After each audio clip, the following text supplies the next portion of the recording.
Bonsoir. Alors, la paracha de cette semaine, c'est la paracha de Pekoudé. Et ce qui est très beau, c'est que dans le cadre du projet d'écouter Sirot, il y a une réelle ardoute aujourd'hui cette semaine parce qu'il n'y a pas de Sirot. Il y a une seule. Donc, du coup, on est sûr que tout le monde étudie la même. Donc, c'est très, très beau. Et la paracha de Pekoudé, eh bien, elle est expliquée dans le Zohar. Et on va parler donc de ce fameux Zohar sur la paracha Pekoudé, le Mishkan, le Beth Amikdash.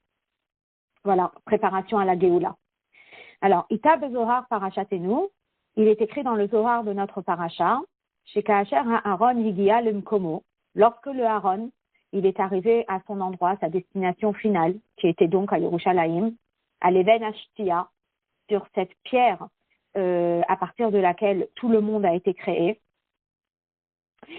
Patar Arona, le Aaron, a commencé, Ve'amar, et il a dit, un verset de Tehillim, Zot Menuchati, voilà mon lieu de résidence, Adéad éternel, Po Eshev, c'est ici que je vais être, Ki Ivitira, parce que je l'ai désiré.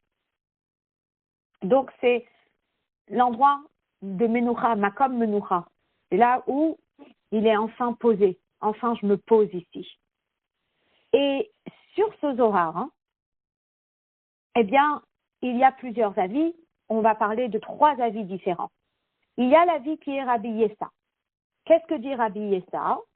Eh bien, Rabbi Yessa dit que, qui a parlé? Il dit, Haïkera Knesset Israël Amrale. Rabbi Yessa dit non, c'est pas le Aaron qui a dit ce pasouk, mais c'est le peuple juif qui a dit ce pasouk. Besha'ata de Idbane be Mikdasha, que lorsque le Beth Amikdash a été construit, Ve'al Arona le'atre, et que le Aaron, il a été mis à sa place, eh bien, Rabbi Yessa dit que le peuple juif a dit, Zot menuchati adead, po eshev ki ivitiha, ça y est, je suis enfin arrivé à ma résidence établie. Voilà. Donc, on a un avis qui dit que c'était le Aaron qui a dit ça. Il y a un avis qui dit que c'est Rabbi Yessa qui a dit ça. Et il y a un troisième avis qui est Rabbi Chizkiya. Et que dit Rabbi Chizkiya? Il dit Kuchabrichu Hamarle. C'est Dieu qui dit. À qui s'adresse-t-il? Il s'adresse au peuple juif. Et il dit, à quel moment il s'adresse au peuple juif? Kad Israël Abdin Reuta, que chez Israël aussi n'être sono shel HaKadosh Baruch Hu. Lorsque le peuple juif fait la volonté de Dieu. Et là, Dieu dit ce verset.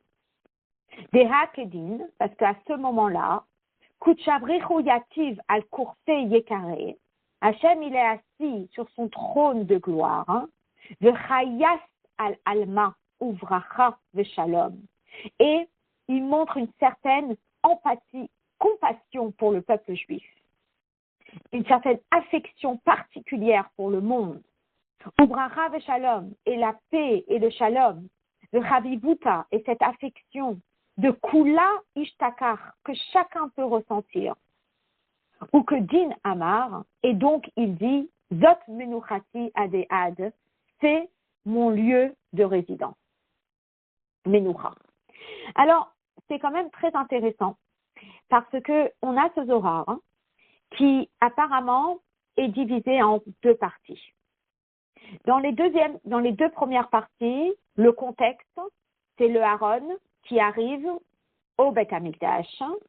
Et l'avis numéro 1 dit, c'est le Aaron qui dit, ça y est, je suis arrivé dans cet endroit où je peux me poser.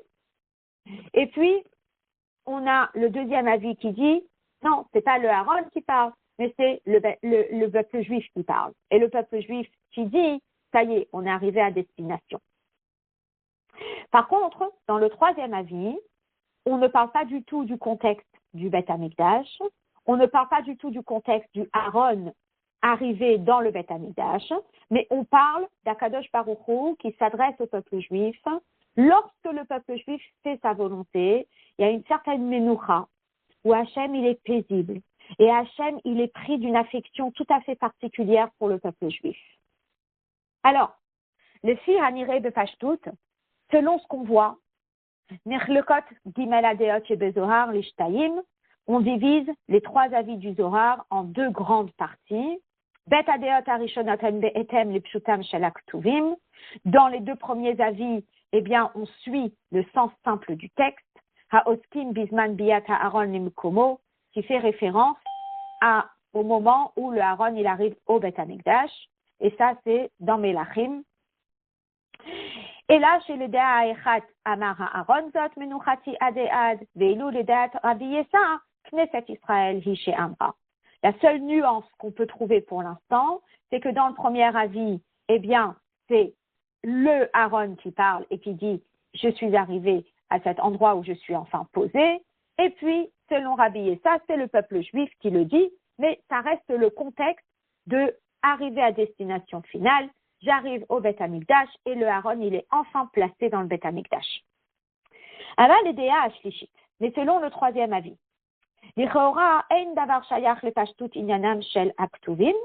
apparemment, le contexte ne suit pas du tout les versets qui parlent du Beth Amikdash.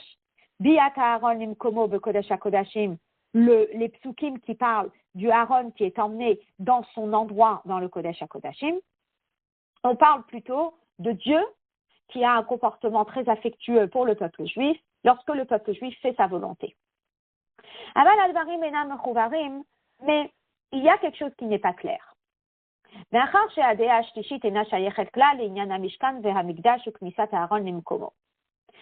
Si le troisième avis ne suit pas du tout l'ordre des versets, ni il parle du Mishkan, ni il parle du Beth Amikdash, ni il parle du Aaron qui est posé dans le Beth Amikdash, c'est Zéhu Tochen Ha'inyan de Zohar Kan, qui est le contenu du Zohar ici. Inken lama huva pirouché de Zohar Kan Ikara. Alors comment se fait-il que le Zohar ramène cette troisième explication? Et si vous allez me dire, ah mais il ramène cette troisième explication parce qu'il a besoin d'expliquer ce verset Zot Menuchati Adead et montrer qu'il y a plusieurs avis, alors le Rabbi dit, Allo Pirushim Be'alma al-Pasuk Zot Menuchati Vadai Yeshnam Kama Vekama. Il y a certainement bien plus que trois explications sur ce verset.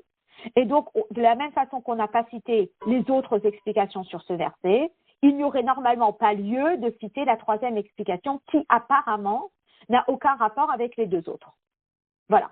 Donc, vous savez très bien que dans la parashat Pekoudé, c'est l'assemblage du Mishkan, d'accord? Et donc, le Rabbi fait une étude sur ce fameux Zohar qui parle du moment où on a fait rentrer le Aaron dans le Kodesh HaKodashim. Et donc, il explique comme ça que il y a ce verset qui est expliqué. Selon l'avis numéro 1, eh bien, c'est le Aaron qui parle. Selon l'avis numéro 2, c'est le peuple juif. Selon l'avis numéro 3, c'est Dieu au peuple juif, mais pas dans le même contexte. Bien. Maintenant, ce qui est intéressant, c'est de comprendre un petit peu l'introduction à ce Zohar. Qu'est-ce qu'il est dit dans le Zohar avant d'en arriver là? Et en comprenant ce qui est dit dans le Zohar avant d'en arriver là, on va peut-être mieux comprendre le Zohar. Alors, c'est du Zohar, c'est de l'araméen, mais c'est pas difficile. Donc, on va lire doucement et je vais traduire. Vegam benogea le bet adeot arishonot. Si on analyse les deux premiers avis. Mouvan she'achiluk benean enorak mihu ha'omer. La nuance et la différence ne va pas juste cibler qui a dit Zot menuchati adead bilvad, celui qui a dit Zot menuchati adead, ou que de mourach misé chez Betrilat Aïnyan de Zohar Ita, et la preuve, c'est que si on s'attarde sur l'introduction à ce Zohar, on va pouvoir voir qu'il y a quelque chose de plus que juste dire un avis dit que c'est le Aaron qui le dit, et l'autre avis dit que c'est le Zohar qui le dit, que c'est les Béné Israël qui le disent. Alors, qu'est-ce que dit le Zohar? Dans quel contexte est-ce que ce Zohar arrive? Et voilà le contexte. Alors, ce qui est très beau, c'est que la lumière de Dieu dans le monde, elle n'était pas autant reconnue avant que le Beth Amikdash soit construit et une fois que le Beth Amikdash a été construit. Mais c'est pas le Beth Amikdash, le temple à Yerushalayim, mais c'est une maison pour Dieu. Alors, on va s'attarder un petit peu sur le Zohar. Le Zohar dit Shafiru alma, v'chizou de alma, lo itraze de alma, ad de itbane de ittakem mishkena, de aal arona le goût kadisha. Shafiru alma, c'est la beauté du monde. Le chizou de alma est la vision de Dieu dans le monde. Lo itraze n'était pas perçu de alma dans le monde. Ad de itbane de itkam mishkena. Jusqu'à ce que le Mishkan soit construit et le Mishkan soit érigé. Donc, intéressant, je mets un accent dont le Rabbi va parler plus tard, eh bien, le Zohar commence à parler du Mishkan. Et il dit que tant qu'il n'y avait pas le Mishkan, la grandeur du monde, la beauté du monde, la vision de Dieu dans le monde n'était pas reconnue. Ve'a'al Arona le go kidasha. Jusqu'à ce que le Aaron il rentre dans le Kodesh HaKodashim. Mais à partir du moment où le Aaron est rentré dans le Kodesh HaKodashim, il trasait chizo de kula be'alma. Pu voir cette vision du monde de Dieu dans le monde. Ve'it takin alma. Et le monde a pu être rectifié. Ve'azle be'ahu mishkana ou be'ahu arona. Et ça a suivi dans le Mishkan et dans le Aaron. Ad demite le'ahin kuda de'ihu yafe nofredva. Jusqu'à ce qu'on arrive à ce stade-là de cette grande joie, de kula, de tous, kevan de mita lehatam, kedin, et jusqu'à ce qu'on arrive à ce lieu fixe qui est Yerushalayim, qui est cette pierre d'où le monde a démarré. Et là, Patach Harona ve'amar, eh bien, il y a le Aaron qui ouvre sa bouche entre guillemets et qui dit Zot menuchati adead, c'est mon lieu où je suis enfin arrivé paisible. Po Eshev, c'est ici que je resterai. Ki ivitiha, parce que je l'ai désiré. Donc, si je fais un récapitulatif du Zohar, le Zohar, eh bien, il commence en parlant que le monde et la lumière de Dieu dans le monde n'étaient pas visibles et perçus tant que le Mishkan n'a pas été construit. Et tant que le Aaron n'y a pas été introduit dans le Kodesh HaKodashim. Et tant qu'on n'est pas arrivé à Yerushalayim. Et tant qu'on n'a pas introduit le Aaron dans le Beth Amikdash. Et à ce moment-là, le Aaron a dit et s'est exclamé, ça y est, je suis enfin arrivé à ma résidence finale. Ve'im Rabbi Yesaba lomar shelo ha'Aaron hu ha'omer ela Knesset Israël. Si Rabbi Yesa, qui est le deuxième avis, eh bien, il vient pour dire que c'est pas le Aaron qui a dit ça, mais c'est le peuple juif qui a dit ça. Hayalo lomar rak haikara Knesset Israël amrale. Il aurait pu juste dire une phrase toute simple en disant « Je ne suis pas d'accord avec cet avis. Ce n'est pas le Aaron qui a proclamé que c'est enfin un lieu de paix pour Akadosh Baruch Hu et dire simplement que c'est Knesset Israël. Ou misé chez Kafal ve'amar. Mais le fait que le Zohar il cite le Rabbi Yesa et il répète « Besha'ata de itbane be mikdasha » au moment où le Beth Amikdash il a été construit, Ve'a'al Arona le'atre, et que le Aaron a été mis à sa place. Mouvan, Sheba le Hosif Od Inyan Bazé, ça vient nous montrer qu'il y a un point différent, supplémentaire, dans le deuxième avis par rapport au premier, Shehadavar Kashur, qui va relier l'eau racle Aaron Atmo, pas seulement avec le Aaron lui-même, et la gamme Lizman de Itbane Mikdasha, mais même avec le temps de la construction du Beth Amikdash. Alors, évidemment, ce qui se passe là, c'est que le Rabbi, il est en train de marquer qu'il y a trois avis dans le Zohar concernant ce fameux verset qui dit « Ça y est, je suis arrivé à la Menoucha », je suis arrivé dans cet endroit alors, je cherche le mot Menoucha. Je ne sais pas pourquoi, lorsque je l'ai préparé, il me semblait évident. Et puis, en le traduisant, maintenant, j'ai un petit peu de difficulté. Je vais regarder le Tehillim Kouflamedbet 132. Je regarde 2 minutes. Comme ça, on a une traduction plus fixe. 132, et c'est le Passouk 14. D'ailleurs, le Rabbi va citer le 13 aussi. Il dit « Car l'Éternel a fait le choix de Sion, il l'a voulu pour demeure. Ce sera là mon Dieu, mon lieu de repos à jamais. Là, je demeurerai, car je l'ai voulu. » Ok, donc c'est un lieu de repos, Menoucha.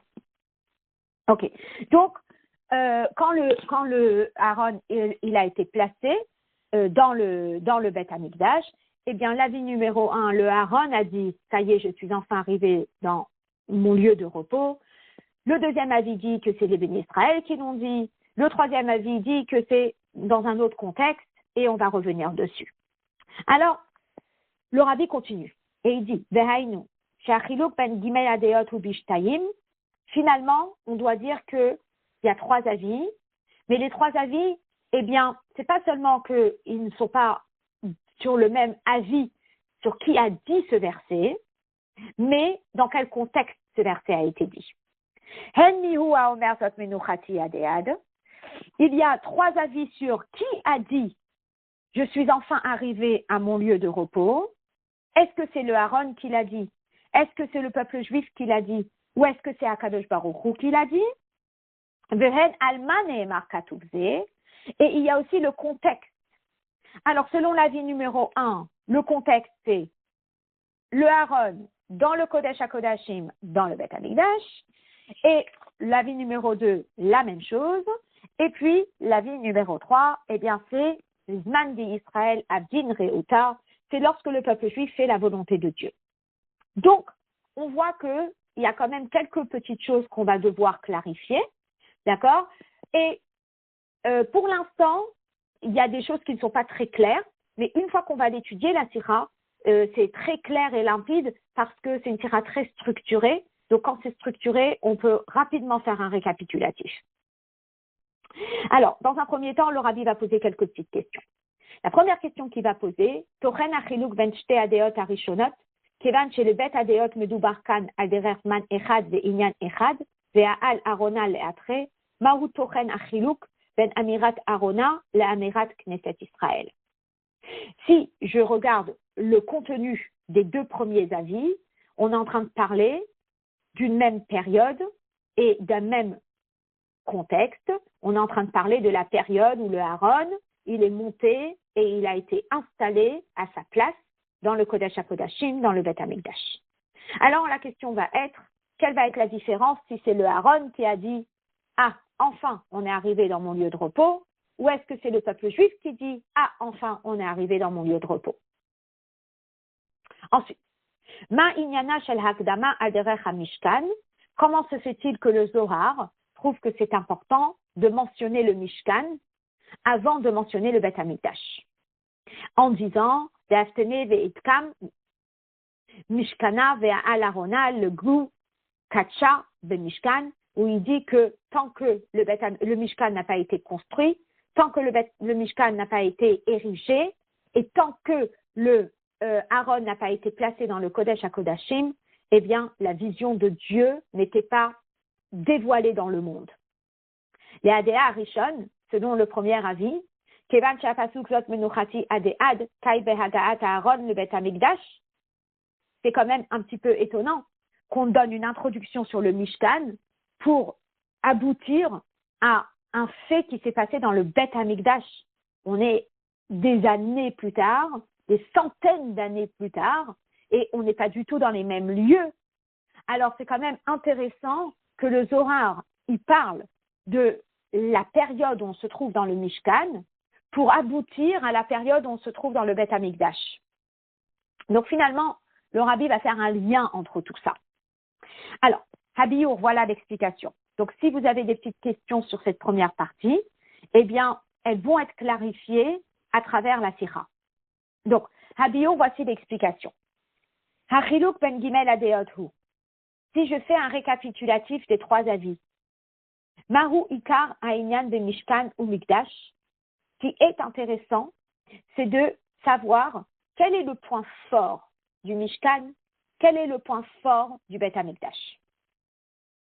Alors, la Dea Ha'echat, selon le premier avis, Velachon HaRamban, tel que le Ramban le dit, Ikar echafetz de Mishkan ou Makom Menuchat Shechina Shehu Ha'aron.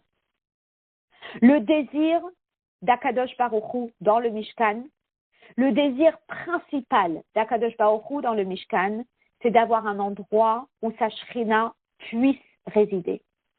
Et où est-ce que sa Shechina puisse résider? Dans le Haron.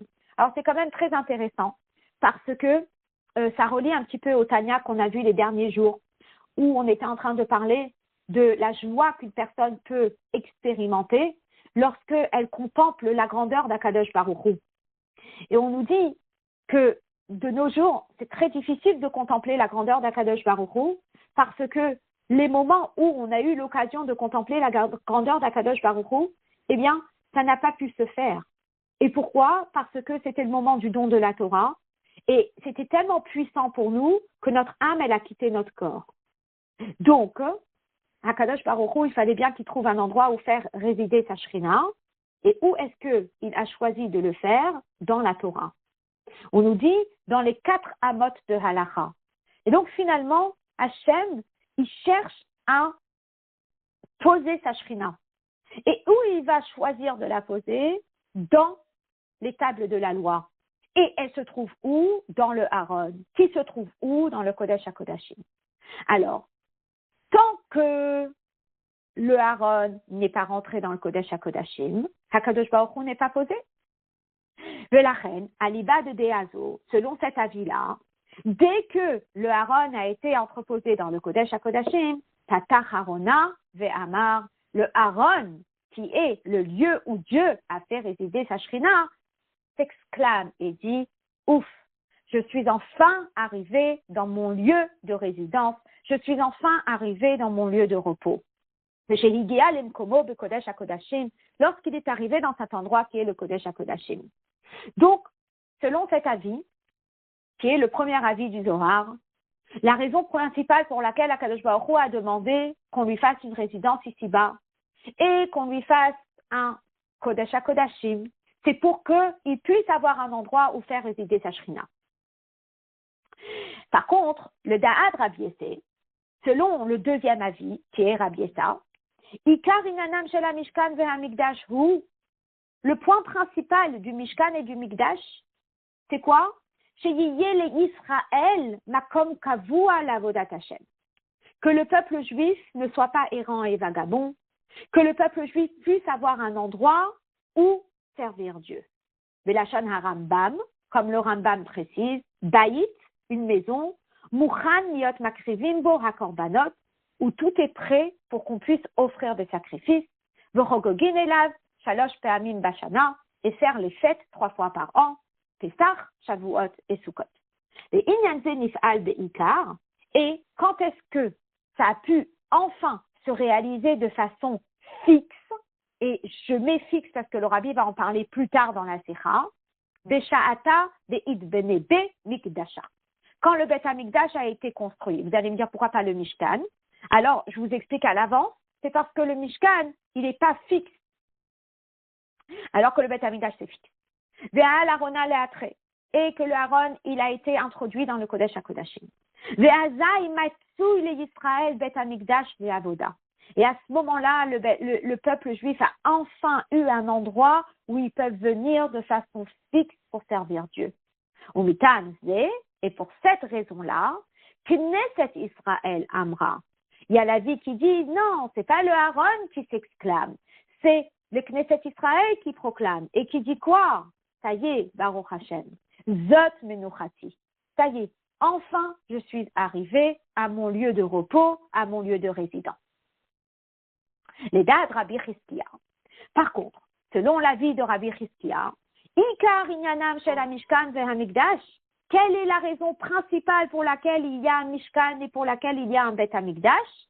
Té veshachanti, c'est de résider, mais pas stam de résider dans un lieu, pas stam de résider dans le Haron, mais pour Akadosh Baruch Hu, ce qui lui tient à cœur, c'est de pouvoir résider dans nous, betocham, betor kol echad ve'echad mi-Israël, dans chaque juif.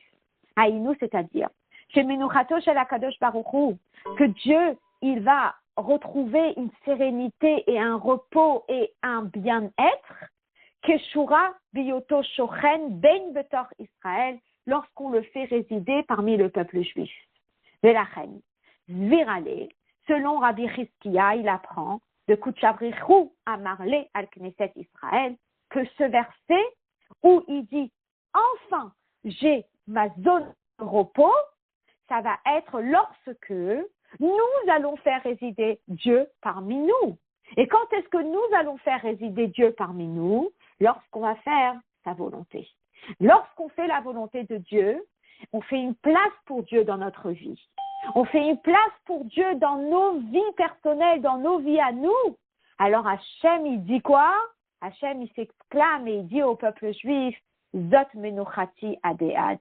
C'est le moment le plus paisible, c'est le moment le plus magnifique qui puisse exister. Je peux enfin valider mon désir le plus ardent de résider parmi vous. Alors, c'est incroyable, parce qu'il y a 3 avis. Alors, est-ce qu'il c'est possible qu'il y en ait un qui ne soit pas juste? Et là, le rabbi, il va nous rappeler une notion trop belle. Aval me'achar she'elu va'elu divrei Elokim chayim, je suis à page 3. Étant donné que chaque parole, c'est une parole de Dieu, Veyetera miso et plus encore, Benidon didan, dans notre cas à nous, Benogal et Deot, Amuvaot, Bezohar, puisque ce sont des avis qui ont été rapportés dans le Zohar. Hein. Et dans le Zohar, on sait de l'et taman vela kushia. Dans le Zohar, il n'y a pas de machloket. Dans le Zohar, il n'y a pas d'argument. Velo machloket, ça n'existe pas. Dans la Gemara, il y a cet avis, cet avis, cet avis, cet avis. Il y a des machloket. Mais dans le Zohar, il n'y a pas. Alors vous allez me dire, mais attends, là tu viens de citer 3 avis tellement différents. Certes. Mais de Mar à Chada, de Mar à Mar Chada, l'avis de l'un, ou Mar à Mar Chada et l'avis de l'autre ne sont pas les mêmes. Il y en a un qui est en train de parler d'une certaine situation. L'autre, il est en train de parler d'une autre situation. Et donc, l'obligé, ça ne se contredit pas. Kelomar, Lozo bilvad shekol gimel adeot emet, tikulan kayamot ben mikdash. Non seulement que ces 3 avis, ils sont vrais parce que, effectivement, dans le Bet Hamikdash, il y a le concept du Haron. Et dans le Bet Hamikdash, il y a le concept de servir Dieu en offrant des sacrifices. Et dans le Bet Hamikdash, il y a le concept que Hachem y réside parmi le peuple juif.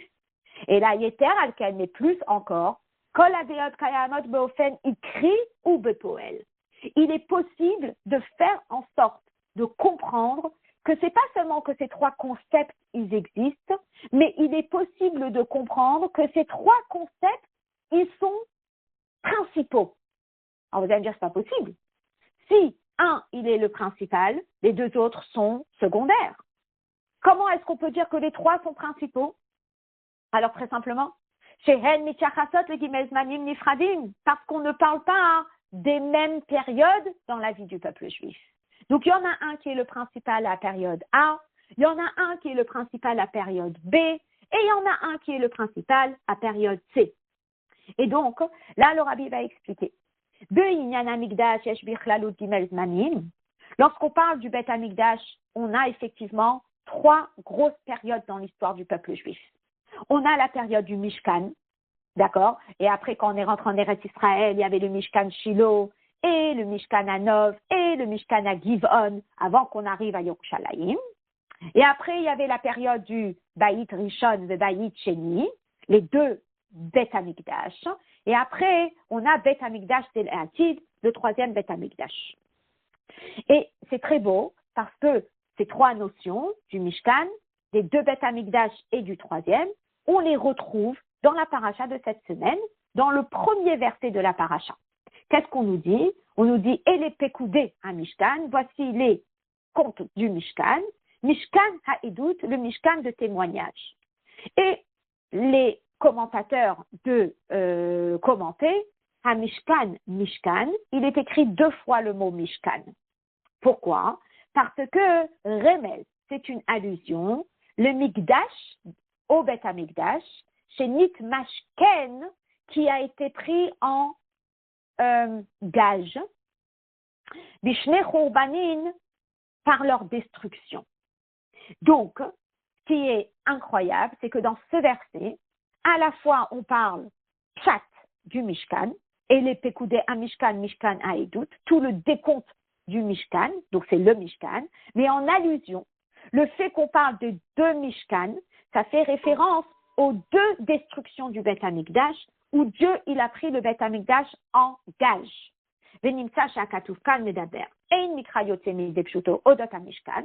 Le verset, il parle numéro 1, chat du Mishkan. Beremez est en allusion, où il parle du Mishkan qui a été pris en gage. Beth Amikdash 1, Beth Amikdash 2, qui ont été pris en gage par leur destruction. Et le Rabbi dit qu'il y a aussi une allusion au troisième Beth Amikdash. Alors vous allez me dire, là je ne la vois pas. Où est l'allusion au troisième Beth Amikdash? Et le Rabbi, il explique, par le fait que le Beth Amikdash, il a été pris en gage, eh bien, ça veut dire qu'il y a la promesse qu'il va y avoir un troisième Beth Amikdash. Si le Beth Amikdash, il avait été détruit, et détruit, c'est détruit, et détruit, c'est qu'il n'y a plus, alors on n'a pas de garantie qu'il va y avoir un troisième. Mais si les deux premiers Beth Amikdash, ils ont été pris en gage, ça veut dire que quoi? Ça veut dire que nous, on n'a pas payé notre dette. Hachem, il a dit, tu n'as pas payé ta dette, je te prends le Beth Amikdash. Quand il me le prend, à ce moment-là, je me dis, s'il me le prend parce que je lui dois une dette, dès que je vais lui rendre la dette, il va me le rendre. Donc, le fait qu'Hachem, il ait pris le Beth Amikdash, non pas en destruction finie pour finie, mais en gage, c'est un espoir pour moi. Et c'est une promesse pour moi que quand je vais faire ce qu'il faut faire, le troisième Beth Amikdash va m'être restitué. Voilà, ça c'est le paragraphe que je vais laisser et on va commencer le Dalet directement sur le texte. Hachiluk ben gimel ha'inyanim elu, hamishkan, hamikdash vehamikdash dele atid. Alors maintenant, c'est quoi la nuance entre ces trois phases dans l'histoire du peuple juif? Où il y a eu un Mishkan, et il y a eu deux Beth Amikdash, et il y aura, si Dieu veut, avec l'aide de Dieu rapidement, le troisième Beth Amikdash. Alors le Rabbi dit qu'il y a des nuances. C'est quoi les nuances? Des Mishkan, nif'ala be'ikar ou le chol rosh, menuchat ashrina shehu ha'aron. Si je mets l'accent sur le point fort du Mishkan, eh bien je dirais, tu sais quoi? Dans le Mishkan, c'est là où on a vraiment ressenti la présence de Dieu dans le Aaron. Ah ouais, pourquoi? Ben, très simplement, parce que dans le deuxième Beth Amikdash Bichlal, le Aaron, il n'était pas dans le Kodesh HaKodashim. Il a été enterré à l'époque du premier Beth Amikdash par le roi Yoshiyahu. Donc déjà, même à l'époque du premier Beth Amikdash, il n'était pas dans le Kodesh HaKodashim toute la durée de la construction du premier Beth Amikdash. Et quand ils ont construit le deuxième Beth Amikdash, le Aaron n'a pas été ressorti de ses souterrains et il est resté dans les souterrains. Donc finalement, si je fais le bilan, dans quel lieu est-ce que le Aaron, il était là et il était visible et il était fixe et c'était une Menucha, c'était dans le Mishkan. Donc le Rabbi, il explique, chez Zéhou Davar, chez Loaya Kayam Lifnechen, numéro 1, il n'existait pas avant la construction du Mishkan. Yetera Mizo et plus encore, Inyana Menucha Menuchati shel Haaron beofen kavua haya beikar bemishkan. Si je me dis, mais quand est-ce que le Aaron, il a pris une place si importante en tant que lieu de résidence fixe pour Akadosh Baruch Hu, c'était à l'époque du Mishkan. Share Aaron haya bimkomo kol zman mesher kiyum Mishkan. Parce que toute la durée du Mishkan, eh bien, le Aaron était à sa place. Machéenken de Beth Amikdash, qui n'était pas le cas pour les Beth Amikdash. Le Mikdasheni, Nedar Aaron Mechatrila. Dans le deuxième Beth Amikdash, Birchal, il n'y avait pas de Aaron. Le Mikdash Rishon, le Haya Aaron Matsul Kozman Shehaya Kayam. Et dans le premier Beth Amikdash, eh bien, le Aaron ne s'y trouvait pas toute la durée du Beth Amikdash, qui veut sauf mano, parce qu'à la fin de l'époque du premier Beth Amikdash, Ganzo Yoshiaou, quand Yoshiaou il a senti qu'il y allait avoir la destruction du Beth Amikdash, rapidement il l'a mis dans les endroits de cachette pour ne pas que quelqu'un y ait accès. Ça, c'est le Aaron. Le Cholze Benogea le Aaron. Ok, donc je vois qu'il y a trois phases dans l'histoire du peuple juif. On parle numéro 1 de l'époque du Mishkan, et effectivement l'époque du Mishkan est très très connectée au Aaron, qui était, rappelez-vous, un des points principaux de la raison pour laquelle Hachem voulait qu'on lui fasse une maison.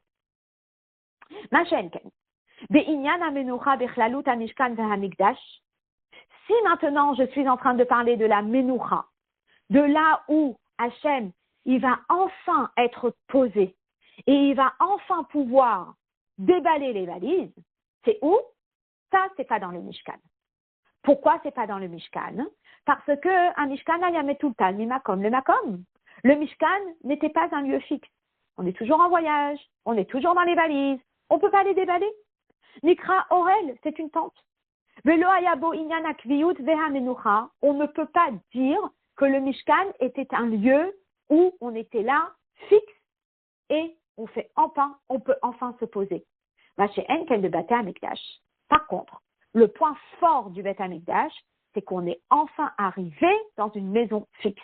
Chez Binyanam, Hayakavua Bemakom Echad, que leur construction, elle était fixe dans un endroit. Mais quelle était si vous voulez, ce qui manquait dans le Beth Amikdash par rapport au troisième Beth Amikdash, c'est qu'il n'est pas éternel. Et là, chez Beth Baté Amikdash, l'Orayu Binyanim Nitrim, certes, il y avait un côté paisible dans le Beth Amikdash parce qu'il était fixe, mais ce n'était pas éternel. Vehem Nitlou mi Israël, et d'ailleurs, ils ont été retirés du peuple juif. Donc, Avshemekomam Nishar Bekdushato, certes, cet endroit, il est resté Kadosh, Rina Ena Betela, ala la Baït Ashlishi, il y est Binyan Nitri. Le troisième Beth Amikdash, ce sera le Binyan Nitri. Alors, si on veut dire ici, c'est quoi? C'est que le premier endroit qui est le Mishkan, c'était un endroit qui était vraiment le lieu où le Aaron avait trouvé sa place pleinement. Le Beth Amikdash 1 et le Beth Amikdash 2, c'est vraiment le lieu où Hachem a senti qu'il peut enfin déballer les valises, il peut enfin se poser. Le troisième Beth Amikdash, c'est l'éternité. Donc, une fois qu'on a bien compris la particularité du Mishkan, la particularité du Beth Amikdash et la particularité du troisième Beth Amikdash, alors ce que le Rabbi va faire maintenant, c'est qu'il va relier ces trois particularités avec les trois Zohar. D'accord? Alors, je commence le Hot He. Hot He, c'est la page 4.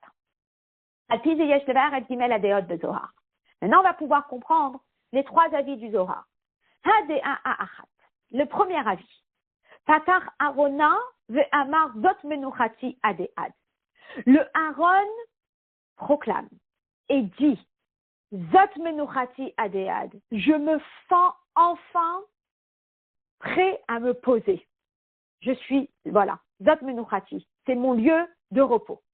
Ba'a behemshech lazé. Effectivement, c'est venu à la suite de quoi?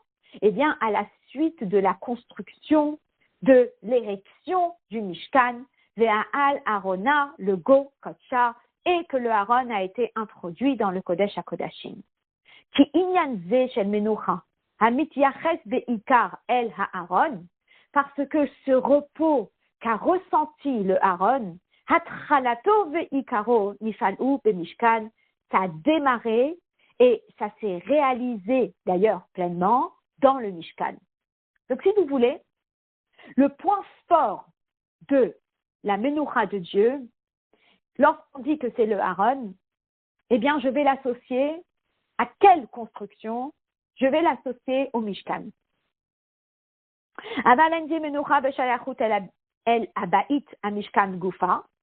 Mais ce n'était pas encore le Menoucha pour le Mishkan, puisque comme on a dit, hein, le Mishkan, il était errant et vagabond, il n'arrêtait pas, il bougeait, on n'arrêtait pas de le déménager, etc.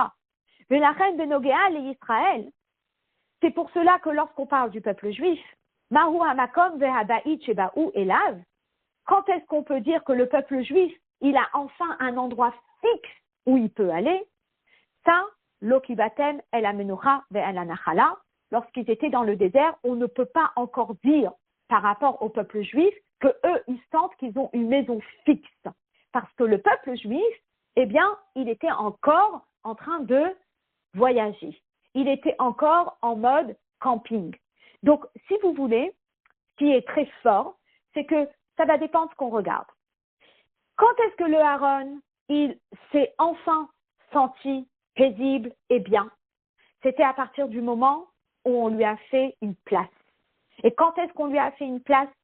Dès la construction du Mishkan, où il a enfin pu être introduit dans le Kodesh HaKodashim, et après ça a continué, ça a perduré dans le Beth Amikdash. Donc, ça a démarré avec le Mishkan, et là, le Aaron s'est senti bien. Par contre, est-ce que le peuple juif s'est senti bien, repos à ce moment-là? Non, parce que le Aaron, peut-être, ça y est, il était, on va dire, bien installé. Le peuple juif n'est pas encore bien installé. Le peuple juif est voyage. Il est dans le désert. Il a besoin de voyager. Il se déplace. Après, ils sont traversés le Yarden et ils sont arrivés en Eretz Israël. Et ils ont, un jour, on leur dit, l'adresse pour aller servir Dieu, c'est à Shiloh. Pendant 369 ans, ils vont à Shiloh. Après, on leur a dit déménagement, on va à Nov. Après, on leur a dit déménagement, on va à Givon. Donc, le peuple juif n'était pas encore serein et paisible par rapport à cette adresse unique dans laquelle ils vont aller pour servir Dieu. Donc, eux, ils ont retrouvé Menoucha qu'une fois qu'il y a eu le Beth Amikdash. Donc, Bedea Hacheni, le deuxième avis, Bezohar, Amedoubar ou Alderer, Man Amikdash, il parle de l'époque du Beth Amikdash, Besha'ata, Be'ikbane, Be'mikdasha, c'est pour ça qu'il répète ces notions-là. On avait posé la question, pourquoi il a besoin de le répéter? Parce que c'est une nouvelle tkoufa, c'est une nouvelle période où il dit que c'est la période où le Beth Amikdash il a été construit, les A'al Arona, les Atre, et qu'on a placé le Aaron à sa place. She'az Naase Makom Ubidan Kavua, la Ashrat Ashrina, ça y est, c'est un endroit fixe pour la Shrina. Ou Memeila, Higiyu Israël, El Amenucha, Ve'el Anachala. Et donc, le peuple juif maintenant, ils peuvent dire on est arrivé à Menoucha, dans notre lieu de repos, El Anachala, dans notre lieu d'héritage. El Makom Kavua, Mouchan la Avoda, un endroit fixe où servir Dieu. Ou Belachana Rambam, et tel que le Rambam le précise, Kevan Shenivne Amikdash be Yerushalayim, depuis que le Beth Amikdash a été construit à Yerushalayim, Neesru Kol HaMekomot Kulan Livnat Bahen Beit LaHashem. On n'avait plus le droit de construire les Bamot, on n'avait plus le droit de construire ces maisons à droite, ces maisons à gauche. Non. Ein Sham Bait le Doré à Dorot, et là Yerushalayim Bilvad. Ça y est. Et au début, oui, il y avait le Mishkan dans le désert, après il y avait le Mishkan à Shiloh, après il y avait le Mishkan à Vaneuve, après il y avait le Mishkan à Givon. Il bougeait le Mishkan. Mais une fois qu'on est arrivé à la maison centrale, au siège à Yerushalayim, ça y est. Rambam dit, on n'avait plus le droit de construire un lieu pour servir Dieu ailleurs. Au Behar Amoria, c'était à Har Amoria, chez Ba Nehemar, où il est dit, Yomer David, Zemizbeach Laola, les Israël, c'est l'endroit où on va offrir des sacrifices pour le peuple juif. Ve'omer, et le peuple juif dit, Zot Menuchati Adead, c'est mon lieu de repos éternellement. Donc, c'est incroyable comment le rabbi, il analyse ce Zohar. Et il dit qu'effectivement, il y a trois avis qui parlent. Mais la seule chose, c'est que ce ne sont pas des avis qui se contredisent. C'est juste, on est dans des contextes différents et dans des périodes différentes. Donc, contexte numéro 1, on est en train de parler du Aaron, qui est la Shrina, qui aspire à avoir un endroit où elle puisse briller sans endommager le peuple juif, donc comme on a vu au don de la Torah. Et là, c'est lorsque elle est dans le Aaron, dans le Kodesh HaKodashim, où la Shrina, elle est très, très, très puissante, elle est très forte. Et là, dès qu'elle est posée, eh bien, elle est paisible, Menoucha, repos. Mais pour le peuple juif, ce n'est pas encore le cas. Parce que pour le peuple juif, ils ont encore une adresse temporaire, et encore une adresse temporaire, et encore une adresse temporaire, où ils vont aller servir Dieu. Ce n'est pas une adresse fixe. Il ne reste que d'un lieu fixe pour pouvoir servir Dieu. Arrive le troisième avis. Le troisième avis, qu'est-ce qui se passe? Bedea, Gimel, Medoubar, Al-Kotanim, Bemerumaz. Dans le troisième avis, qui est donc une allusion, Al-Derer, Hashlemut de Bet Hamikdash, Bet Hamikdash, Hashlishi de Leatid. Le troisième avis, il fait référence au troisième Bet Hamikdash.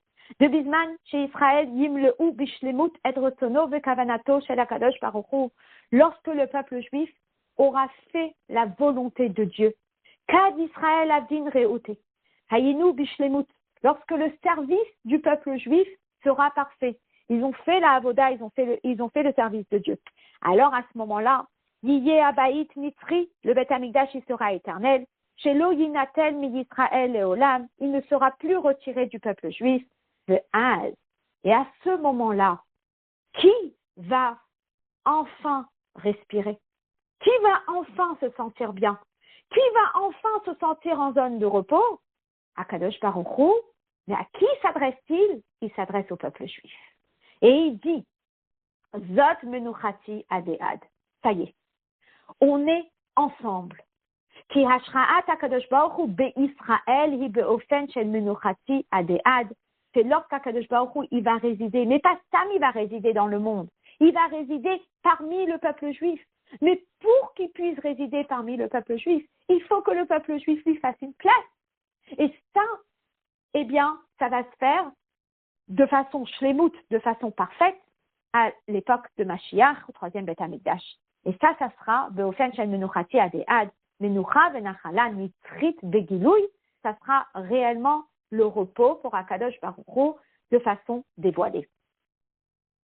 Alors, le Rabbi, il explique ici dans la Sikha, et il dit que de la même façon que le Mishkan, le Beth Hamikdash et le Bayit Shlishi, Enam Inyanim Nifradim, ce ne sont pas des choses qui sont distinctes l'une de l'autre. Mais si vous voulez, comme on dit, ce sont des maillons dans une chaîne.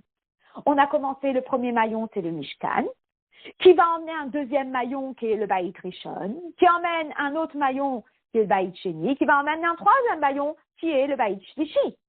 La Kula Minyan Echad Vehemshech Echad, c'est une même suite logique. Hamitzvah Lashon Yachid Ve'asu Limikdash Itrila Venitkalma Beminyan Hamishkan. Ce verset qu'on a appris dans la parashat Teruma, où on nous dit « Et vous ferez pour moi un sanctuaire », a démarré avec la construction du Mishkan. Himshicha Bebeit Hamikdash Ha'echad Ve'hasheni. Elle s'est continuée avec le premier et le deuxième Bet Hamikdash, ou Bishleimuta, et elle va se finaliser que mitzvat rotzonecha, selon la mitzvah de ta volonté, tekuyam qui va être réalisé, de binyan, beit hashlishi, bimera beyamenu amen, avec la construction du troisième Bet Hamikdash. De la même façon que le Mishkan et les trois Bet Hamikdash, c'est une suite logique des choses, de la même façon, eh bien, cette notion du Aaron, cette notion du Bet Hamikdash, cette notion de Knesset Israël, cette notion d'Akadosh Baruch Hu dans Knesset Israël, Enam Inyanim Nifradim. Ce ne sont pas des choses distinctes. Et là, Hemshech Echad, mais c'est une même continuité. Et là, le Rabbi va expliquer comment est-ce qu'on trouve cette continuité entre numéro 1, la Torah, numéro 2, le peuple juif, numéro 3, cette union entre Dieu et le peuple juif. Alors, pour pouvoir développer cette notion, eh bien, le Rabbi, il veut expliquer deux petites questions. La question numéro 1, c'est comment se fait-il que le Zohar, il détaille cette scène? Alors, on a réellement l'impression de vivre une mise en scène extraordinaire. On s'imagine Akadosh Baruch Hu qui est assis sur son trône et qui a une énorme empathie, compassion pour le peuple juif. À l'allemand, mais je répète pour le peuple juif, mais ce n'est pas le peuple juif. D'ailleurs, le Rabbi va poser la question juste après sur le monde. Ou bracha le shalom. Et il y a la bracha dans le monde. Et il y a le shalom dans le monde. Le chavivuta. Et on sent une affection particulière d'Akadosh Baruch Hu, de Kula Eshtakar, que tout le monde peut ressentir. Alors, le rabbi il dit, mais pourquoi on a besoin de toute cette description? C'est quoi? Qu'est-ce qui se cache? Quel est le message derrière toute cette description? Numéro 2. Pourquoi on a besoin de rapporter ce point-là ici?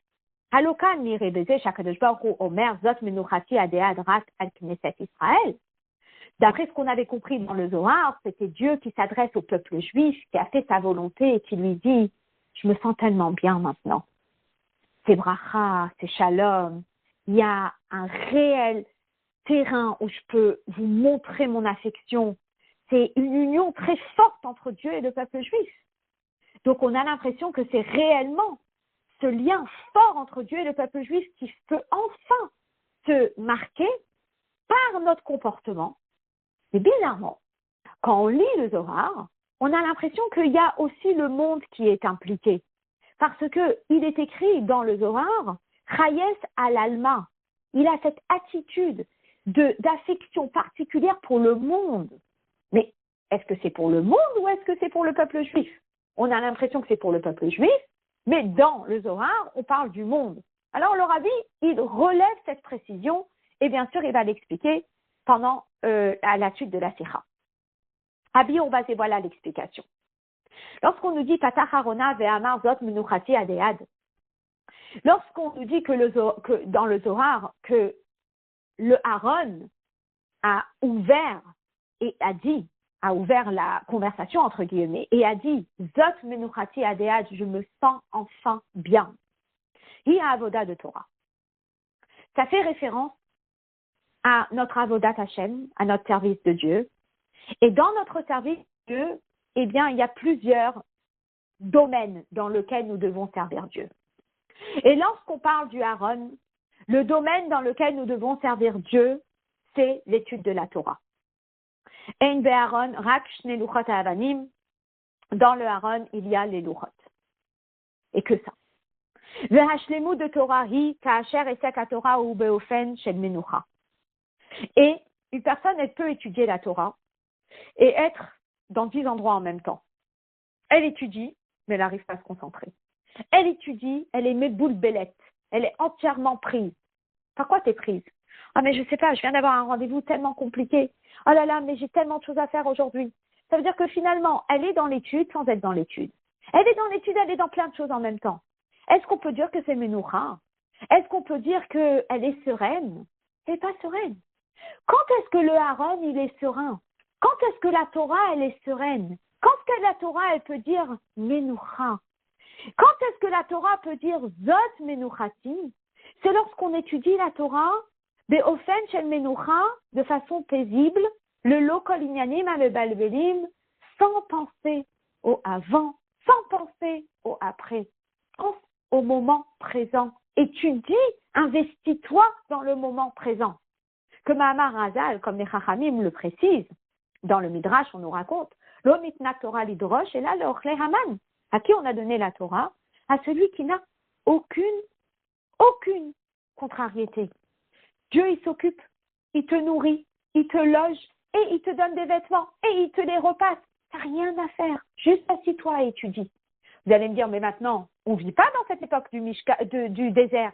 Mais malgré cela, lorsque nous, on crée notre nid d'étude de la Torah, ça doit être un nid qui est entièrement épargné de toute contrariété autre. On pense à rien d'autre. Pendant qu'on étudie, on ne fait que étudier. Pendant qu'on étudie, on doit être paisible. On doit être menoucha. Kobo Shenidber Kama Pamim Apirouche, l'explication qu'on donne sur cette histoire que la Torah a été donnée à ceux qui mangent la manne, c'est que dès la Havin ou la Hassi et Torah que des baïs, pour pouvoir comprendre la Torah comme il faut, l'homme, il a besoin d'être libre de toute préoccupation, de toute contrariété, de tout. Comme ceux qui ont mangé la manne, ils avaient zéro contrariété. Dieu leur a donné tout ce dont ils avaient besoin. La seule chose qu'ils avaient à faire, c'était s'asseoir et étudier. Et quelle est la grande bracha lorsqu'on étudie la Torah? Tête reposée. quand on étudie la Torah, concentration que pour la Torah. Quand on étudie la Torah sans être contrarié par peu importe ce qui se passe autour de nous, alors, Gadol Limoud chez Mevi l'idée Maasé, c'est quoi le débouché? C'est quoi la deuxième pièce du maillon? Eh bien, c'est quoi? C'est, ça y est, je vais pouvoir faire les mitzvot. La Torah ba'a venim sheret b'maaseh ha-mitzvot.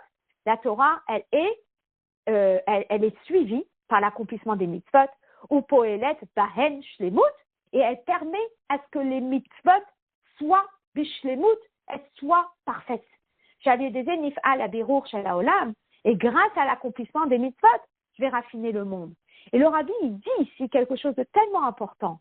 Il dit que si une personne, elle étudie la Torah avec son accomplissement de mitzvot, son accomplissement de mitzvot en bénéficie. Parce que lorsqu'on fait une mitzvah, on raffine le monde. Mais le raffinement des mitzvot, le raffinement du monde, à travers l'accomplissement des mitzvot, il peut atteindre sa perfection si ça a été précédé par une étude de la Torah sereine. Ça va s'exprimer par le fait que quoi?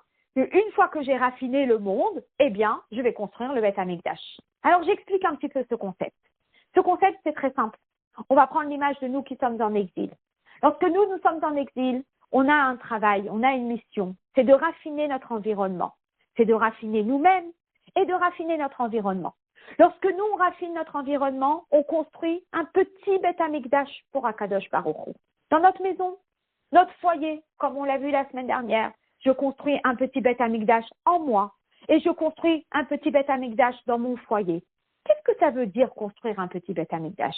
Construire un petit Beth Amikdash, ça veut dire que j'aménage ma personne et j'aménage mon foyer de façon à ce que quand on rentre, on dise « Ah, t'as fait une place pour Dieu ici. Ah, t'as fait une place pour Dieu ici. Ah, t'as fait une place pour Dieu ici. » Et dans chaque endroit, on rentre dans la cuisine, on dit « Ah, le lait, la viande. » On rentre dans la chambre, on dit « Ah, deux lits séparés. » On rentre dans la chambre des enfants, on voit « Ah, une boîte de tzedaka, un chitat, un petit bougeoir. » Et finalement, dans chaque pièce, on sent qu'on a fait un petit Beth Amikdash, on a fait une place à Hachem. Donc, lorsque la personne, elle étudie la Torah de façon sereine et de façon paisible, eh bien, ça ouvre les portes à une perfection dans l'accomplissement des mitzvot. La perfection dans l'accomplissement des mitzvot, eh bien, ça permet de raffiner le monde. La perfection dans le Torah et mitzvot, ça permet à faire une place pour Dieu dans le monde. Une fois qu'on fait une place pour Dieu dans le monde, eh bien, ça nous donne la porte ouverte pour la construction du Beth Amikdash. Chez Nivne Be'olam, Be'inyan Kavua, qui va être construit dans le monde d'une façon fixe, la Kadosh Baruch Hu. Ou Bo, et ce Beth Amikdash qu'on construit, grâce à notre raffinement du monde, grâce à nos mitzvot, d'où on a eu la force de raffiner le monde de cette façon-là, c'est grâce à la force de notre étude de la Torah qui a été faite de façon sereine. Lorsque on a mis le Aaron à sa place. Une personne qui fait les mitzvot, mais sans étudier au préalable, elle va raffiner le monde. Mais elle ne va pas le raffiner avec la même perfection que si elle étudie la Torah auparavant de façon sereine et paisible. Alors à ce moment-là, une fois qu'elle aura construit son Beth Amikdash, au Meret Knesset Israël, le peuple juif va dire « Ah, j'ai enfin un endroit fixe où je peux servir Dieu. » Le peuple juif se sent bien. Le peuple juif se sent serein. Vous savez, on est là, on est en voyage et on nous dit « Ok, qu'est-ce que tu as envie ?»« Ah, ben j'ai envie de travailler, mais j'ai pas de Wi-Fi ici. » Alors, qu'est-ce que tu vas faire? « Ah, ben je vais aller dans un endroit où il y a du Wi-Fi. » Alors, je regarde. Là, il y a un endroit où il y a du Wi-Fi. Et après, le lendemain, ah non, à l'endroit où j'étais hier, il n'y a plus de Wi-Fi. Je dois aller dans un autre endroit où il y a du Wi-Fi. Et après, je dois aller dans un autre endroit. Finalement, la personne, elle n'est pas tranquille. Là, on lui dit, tu sais quoi? Dans cette location-là, tu as du Wi-Fi 24 heures sur 24, 7 jours sur 7, tu peux travailler. Quoi? Connexion directe, extraordinaire. Spirituellement, c'est exactement la même notion. Et donc, lorsque le peuple juif, il a réellement raffiné le monde et ouvert cette porte à construire un Beth Amikdash, à ce moment-là, eh bien, il va dire, ça y est, j'ai enfin un endroit où je peux servir Dieu. Ani nivreti les shamesh et koni. Je suis né et j'ai été créé pour servir Dieu. Alédé kiyum rotsono, en faisant sa volonté, Torah et mitzvot. Le Kacher, Israël, Avdin, Reuta. Et lorsqu'Hachem, il assiste à ce service de Dieu.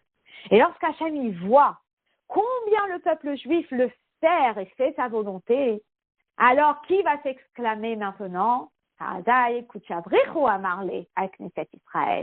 C'est Dieu qui s'adresse au peuple juif et qui lui dit, Zot menuchati adead, oh que je me sens bien, j'ai enfin atteint ma shlemut. Israël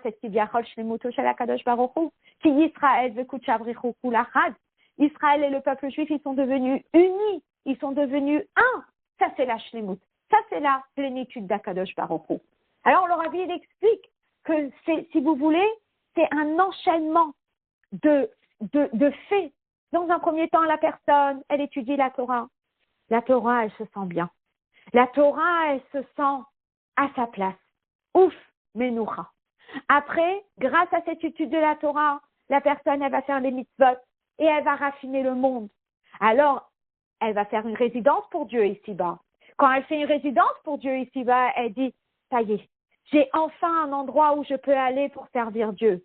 Et je le sers et je fais sa volonté. Et une fois que j'ai fait sa volonté, alors Akadosh Baruch Hu, il est assis et il a une telle affection pour nous. Et il dit, Zot menuchati adead.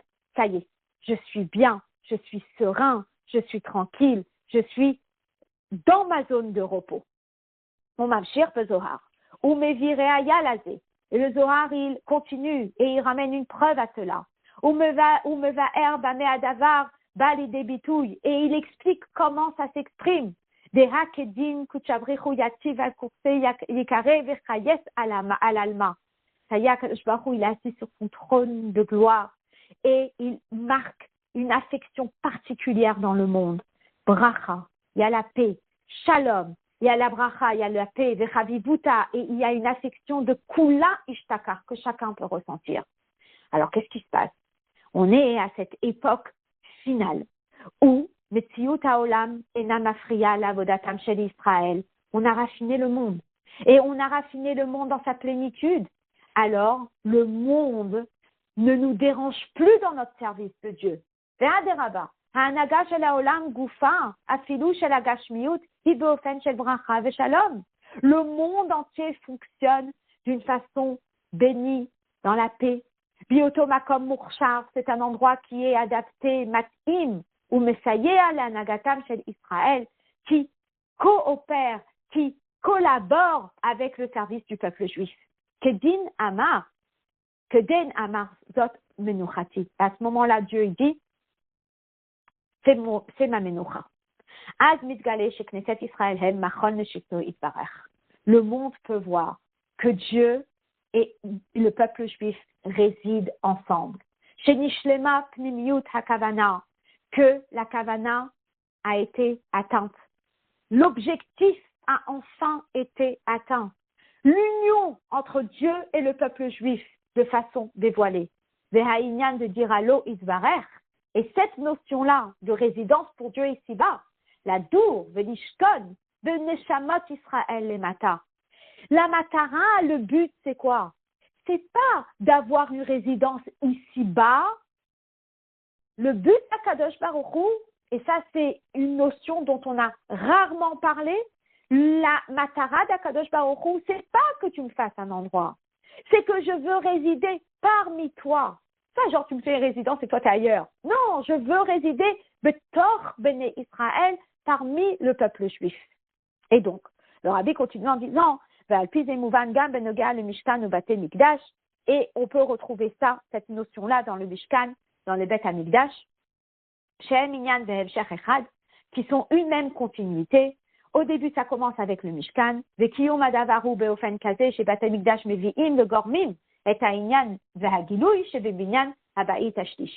Et pour que et cette chose-là, elle va se réaliser d'une certaine façon, que les deux Beth Amikdash, ils vont emmener le troisième Beth Amikdash.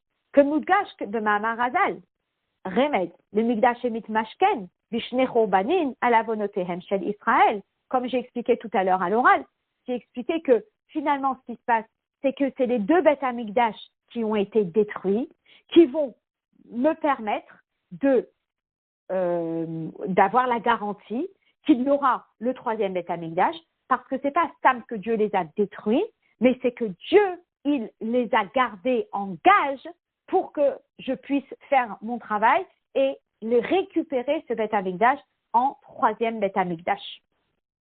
Haïnou, chez Arzarat Amikdash et Naprat Nifrat Bifne Atmo.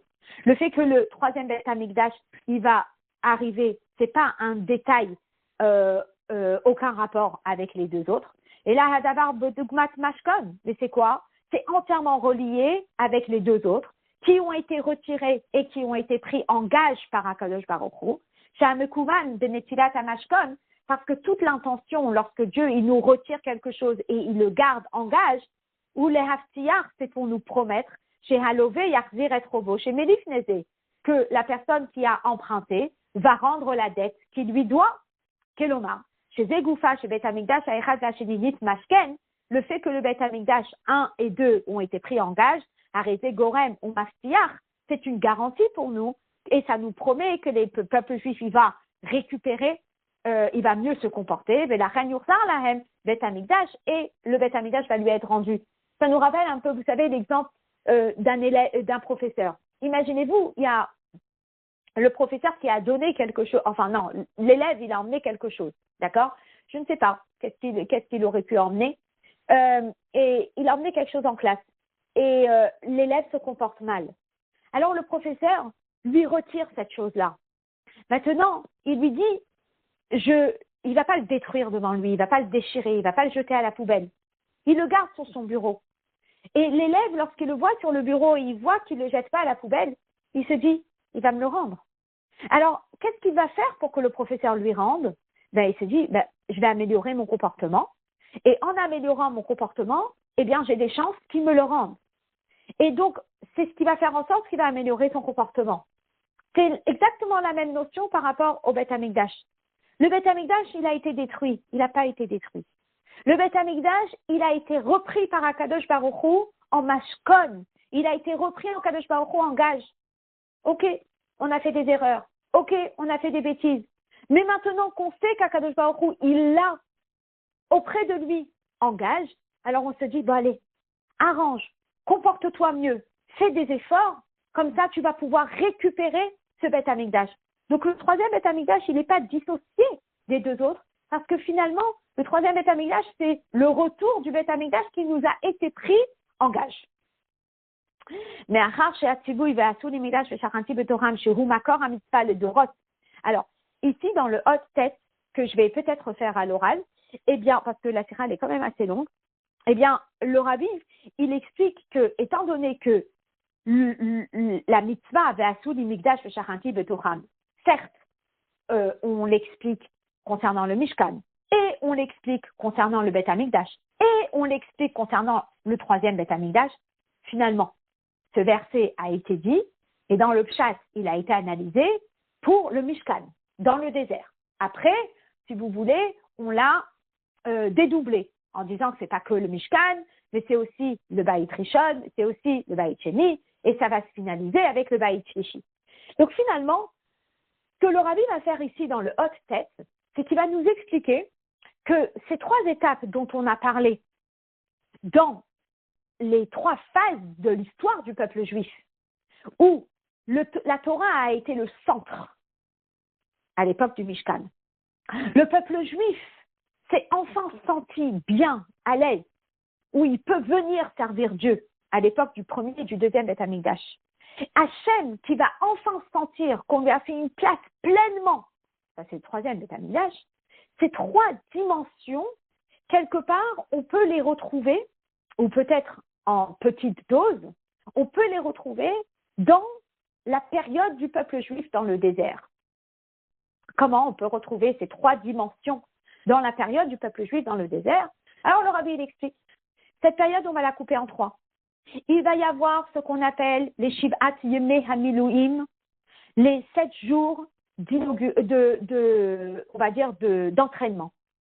Donc, Moshe, il entraîne Aaron avec ses enfants pour le service dans le temple.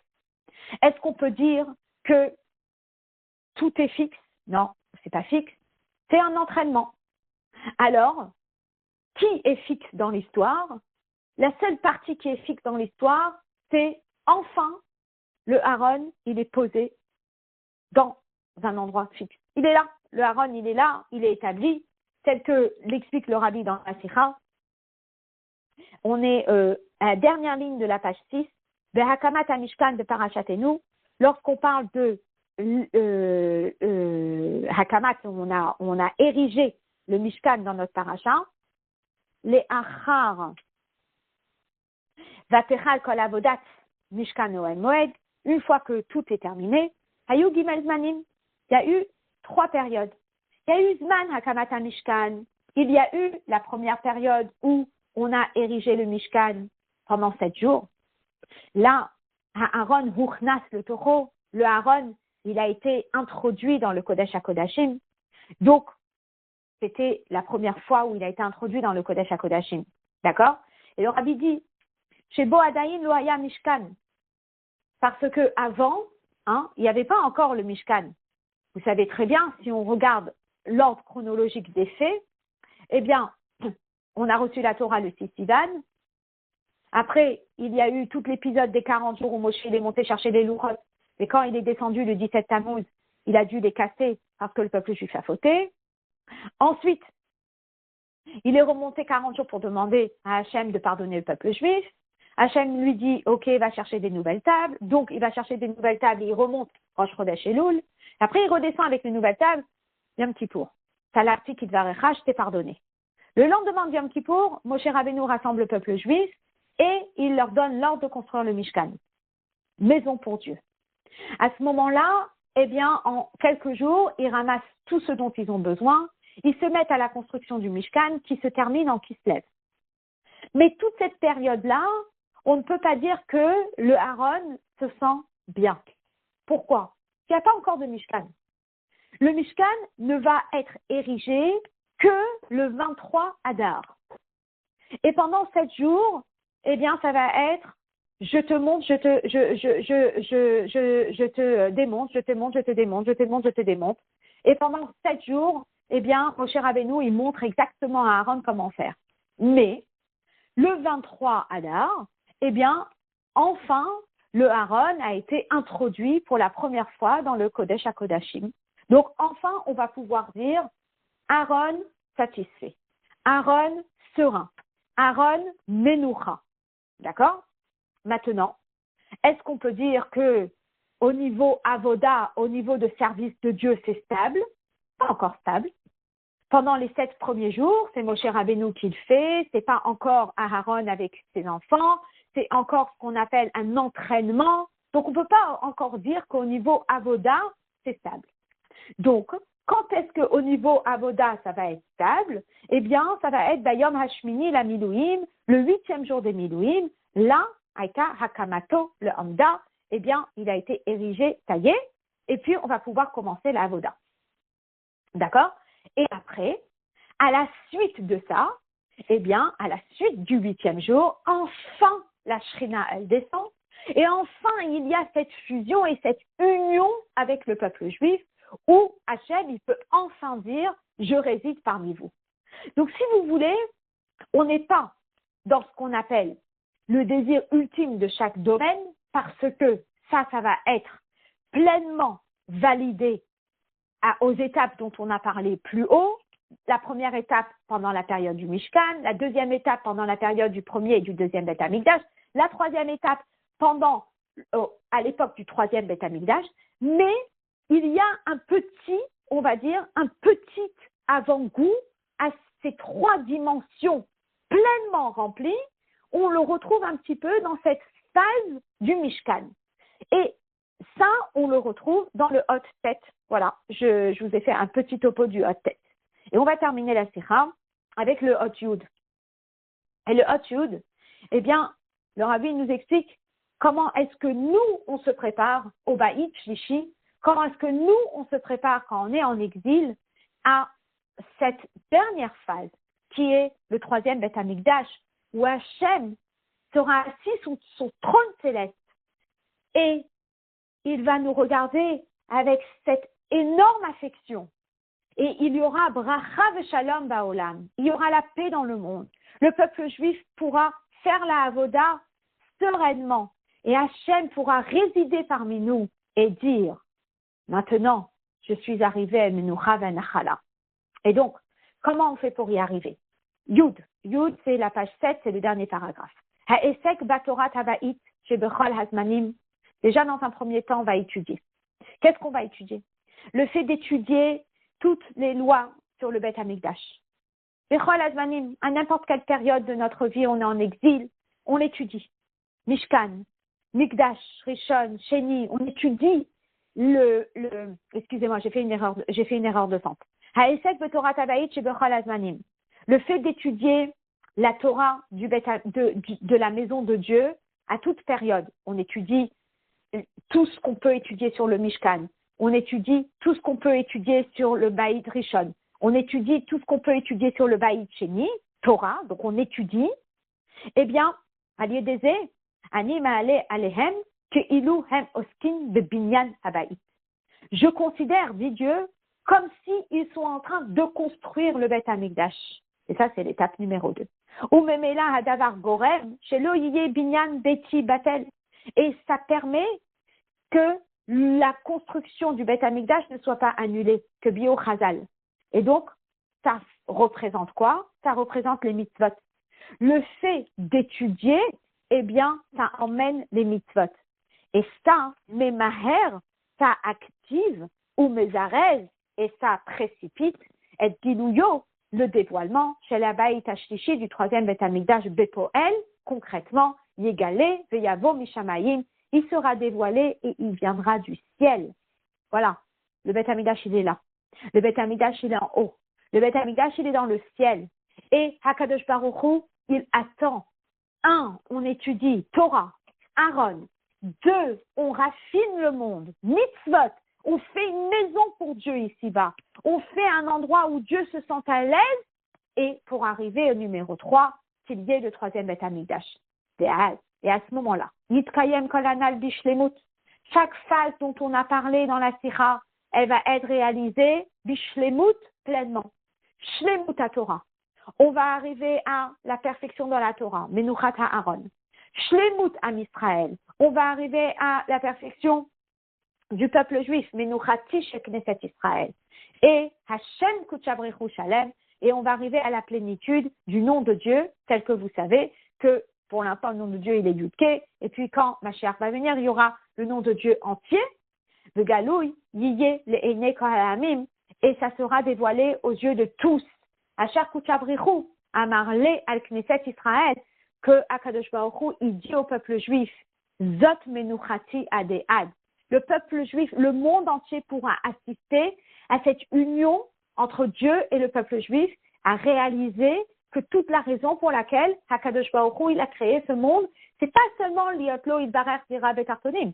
C'est pas seulement pour avoir une place ici-bas, mais c'est pour résider parmi nous, parmi le peuple juif. Et là, tout le monde pourra assister à ça, d'où ça explique le fameux Zohar qui dit que c'est pas seulement une marque d'affection pour le peuple juif, c'est une marque d'affection pour le peuple juif aux yeux de toutes les nations, où toutes les nations vont pouvoir voir que ça a réellement été la matara, ça a vraiment été l'objectif de Dieu de pouvoir résider parmi le peuple juif. Voilà.